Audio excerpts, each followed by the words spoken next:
বিসমিল্লাহ। আরে শুরুতেই ক্যান যেসব সামনে আসে। এখন যাচ্ছি ইনানি বিচ, মেরিন ড্রাইভ।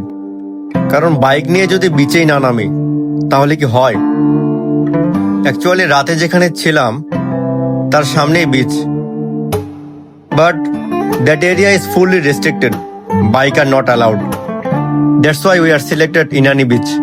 अरे कहना क्या चाहते हो?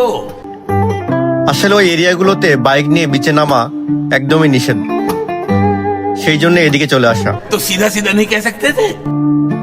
তবে মেরিন ড্রাইভের এই রুটটাও কিন্তু অনেক সুন্দর। এই যে পাশে পাহাড় আর আমার ডান পাশটাতে সমুদ্র, সব মিলে অসাধারণ।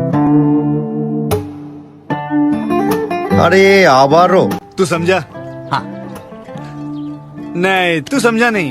আরে ভাই, এসব তো মেরে লিয়ে নেই হে। ছোটবেলায় মা নাকি আমার কপালে নজর টিকা লাগাই দিত, আর সেই থেকে কারণ নজরে লাগে নাই। যারা ভাবছেন বাইক নিয়ে বিচে নামবেন তারা এই দিকতে আসতে পারেন, অনেক সুন্দর। পরিবেশটা সুন্দর না? সো দেখা হচ্ছে নেক্সট ভিডিওতে, সঙ্গেই থাকুন। আল্লাহ হাফেজ।